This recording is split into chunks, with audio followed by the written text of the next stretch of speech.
Do you remember when you were 18 and going to the polls for the first time? I myself voted for the first time as an American citizen, and I had the same duty and same equal vote as the president. That's a lot of power and should be taken as such, and being informed on who you're voting for, this relates to everyone because we all share a duty to be informed on our voting and to make sure our candidates truly affect our values, goals, and structure. With the new generation influenced by social media and their agendas, they lose sight of what really reflects their values and goals in a candidate today.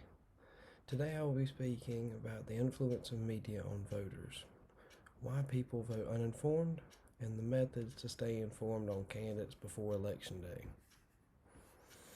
First, I'm going to talk about the influence the media has on America. So, according to the 6 ways the media influences American elections by Andrea Briachek, University of Oregon, according to a recent Pew Research Center, 62% of Americans get their news via social media platforms.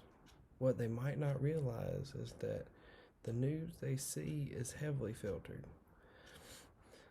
Media platforms and news stations have a choice of what they report on and what they don't. This means that viewers aren't seeing all of the information they need to know, and the information they need to know before they draw a conclusion. This is data from before the 2008 election. Seeing the blue is Obama and the red is Romney.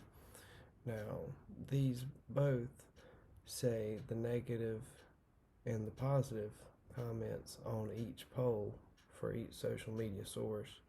Now, this is a poll done by the Pew Research Center, and it shows clearly about the influence that the media has on voting.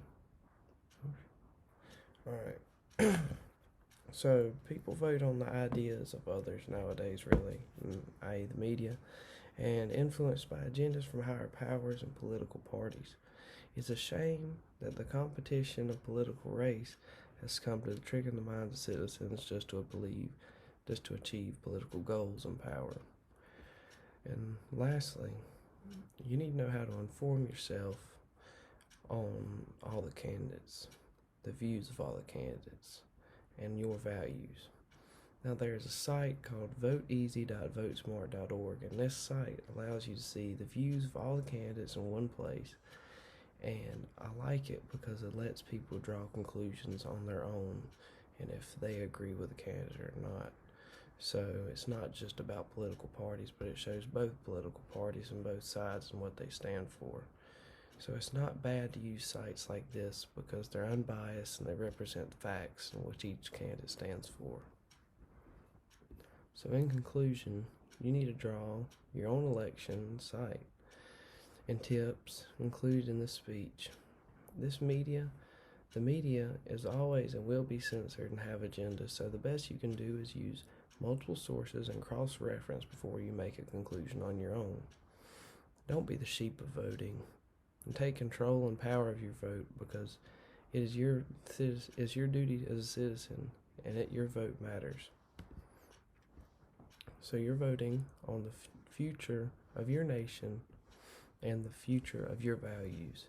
Don't be afraid to be unbiased and factual outside sources to draw conclusions on candidates and the parties that reflect your values. Next time the election comes around, do your homework on your candidates and vote confidently about your second thoughts of your candidates before you use justice.